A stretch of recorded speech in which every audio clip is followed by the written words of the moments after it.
Hey, what's up, everybody? This is DC, and this is Bound. I really hope you guys enjoy it. If you do, don't forget to like, share, and subscribe. Enjoy the show.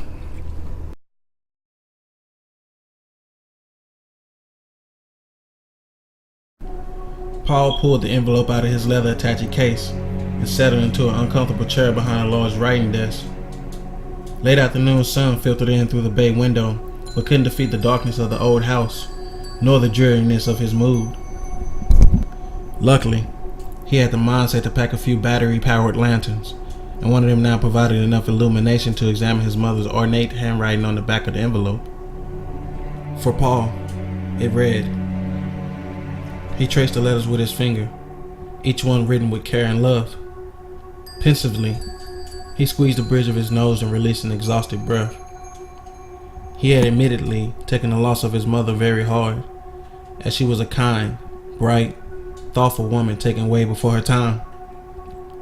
But he was a lucky man, and had married a woman who exuded those same qualities, and had been blessed with a daughter whose genes seemingly came from the women in his family. He had received the envelope several weeks before at the allocation of mother's will.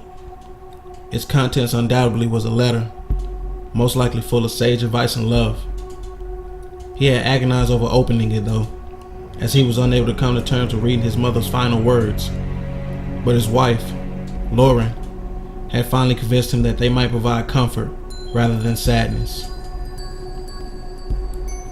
With final resolve, he retrieved a dusty letter opener from the desk and began to read the handwritten letter. To my dearest Paul, there are not enough words in the dictionary to explain my love for you, Lauren, and your sweet baby Emily.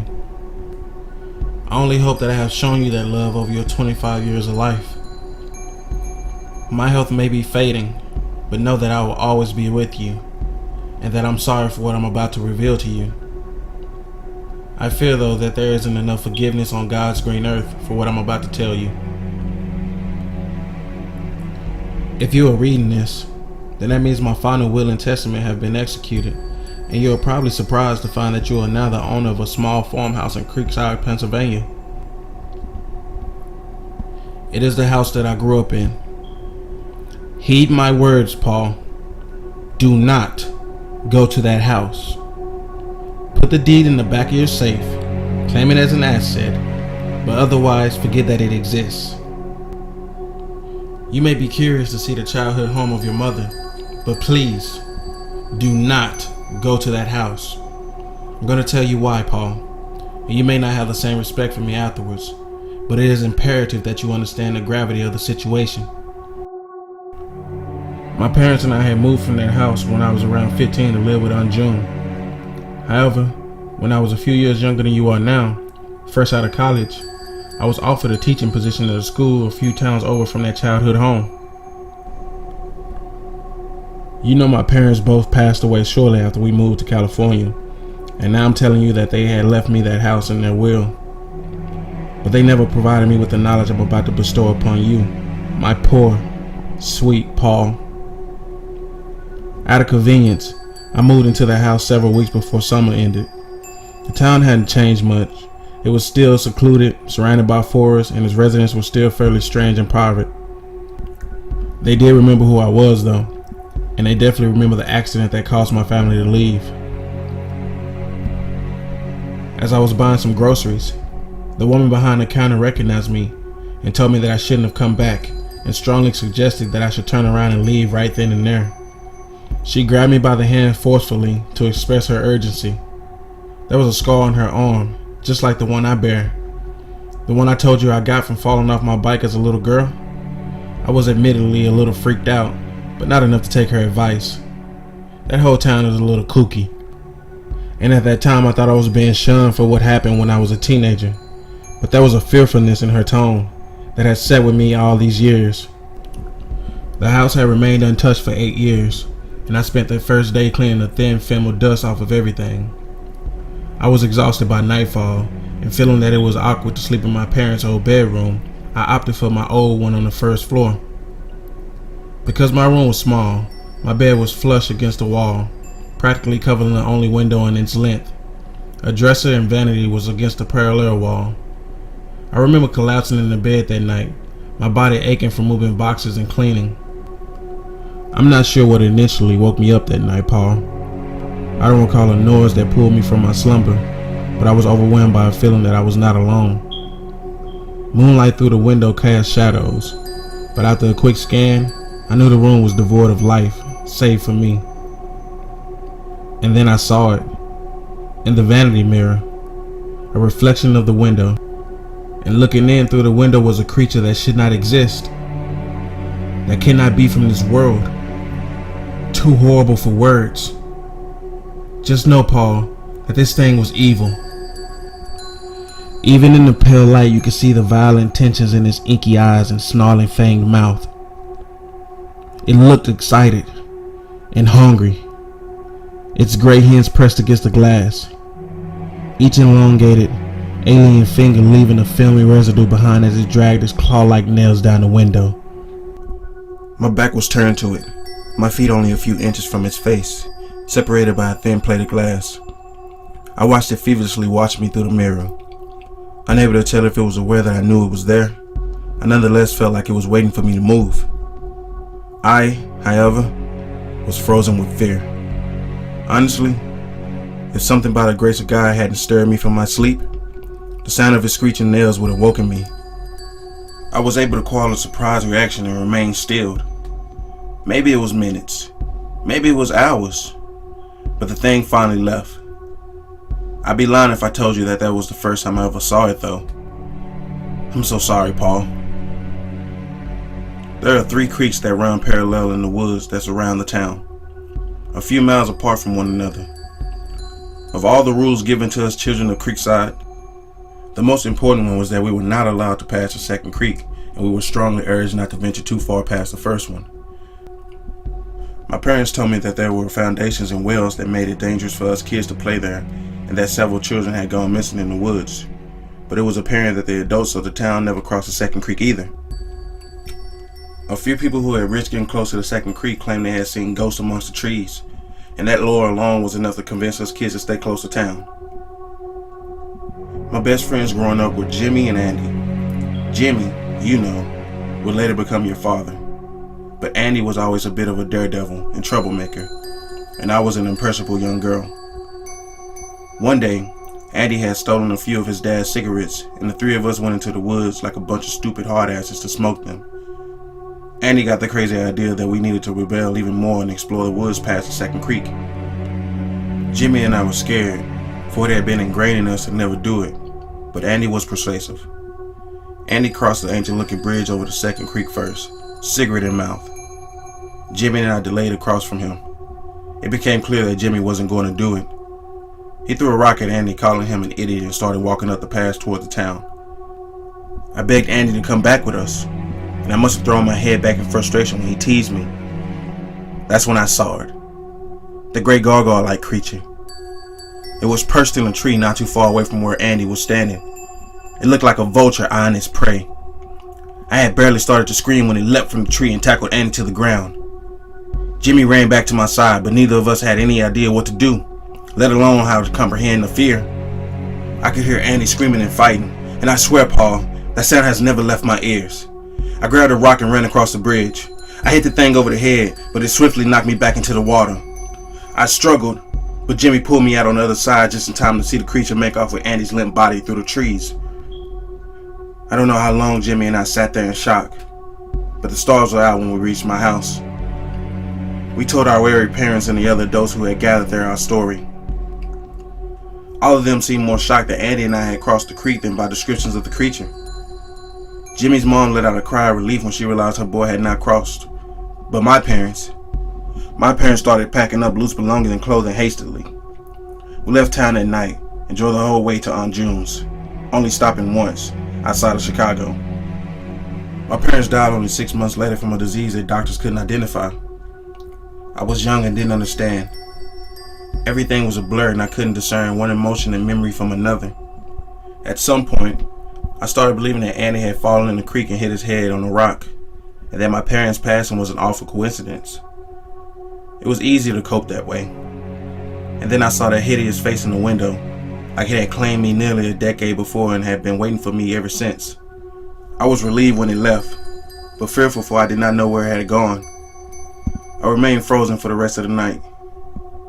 Early the next morning, a knock came from the front door.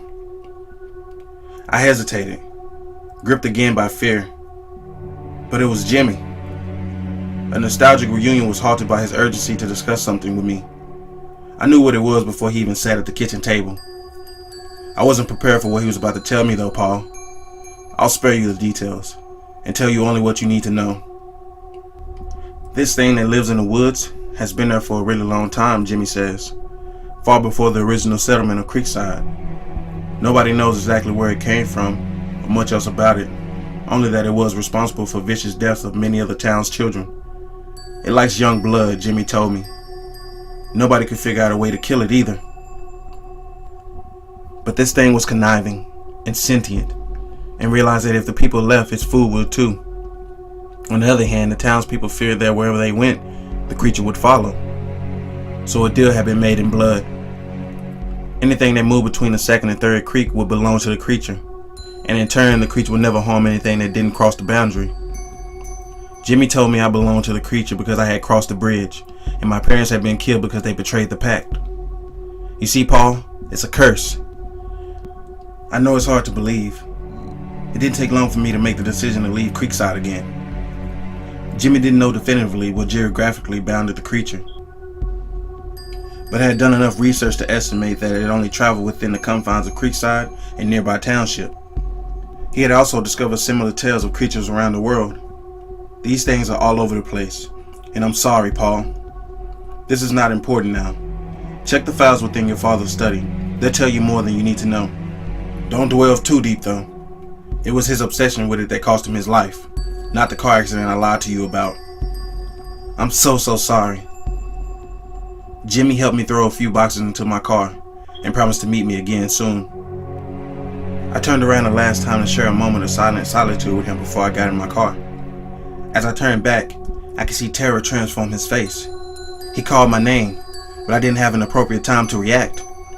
The creature bounded from the woods and leapt to the roof of my car.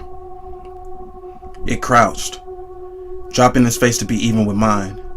Snaring, its rancid breath smelled of dry blood. My knees weakened and buckled as Jimmy swooped in and tackled the thing off of the roof. Jimmy fought with all his might, but wasn't a match and ended up crumpled a few feet away from me. In hysterics, I tried to flee but quickly found I had nowhere to run. The thing caught me promptly and dragged me into the woods with little effort. Jimmy composed himself enough to start running after us, screaming for me to make a deal. I lost consciousness before I could make a sense of what Jimmy was telling me. A fleeting memory of Andy whispering in my mind, "Paul, please remember how much I love you," as you struggle to manage the final parts of my story. A small fire blinded me as I awoke on cold, damp ground, surrounded by trinkets of time gone by. An old wind-up children's toy, a few dog collars, Andy's engraved lighter. Bones were littered everywhere. The creature sat squat across from me, watching me zealously. It was muttering anxiously and rocking on its wolf-like feet. I was surprised, as ancient as Jimmy told me this thing was, to find that it spoke English. "Spoiled," it said gravely. "You spoiled." I remember its cold eyes following me as I nervously brought myself to a sitting position. I knew it was you. Too old now. Spoiled. I seemed to be in a cavern of some sort, with two tunnels that faded to blackness, neither discernible as the exit. I hadn't forgotten its words, nor the look in its eyes when it stopped rocking. "You can't leave. You are mine. You belong to me. You crossed the water, but you are too old to eat. You spoiled." Realizing the thing was contemplating over whether to kill me or not, Jimmy's scream strained through my head, and I understood that he meant for me to make a deal with the creature for my life. The creature liked to bargain, so I asked it, Paul, what it wanted in exchange for letting me go. It thought a while before it smiled maliciously. It wanted one of my children, and one of my children's children. I wondered if this thing had been around long enough to inspire Rumpelstiltskin.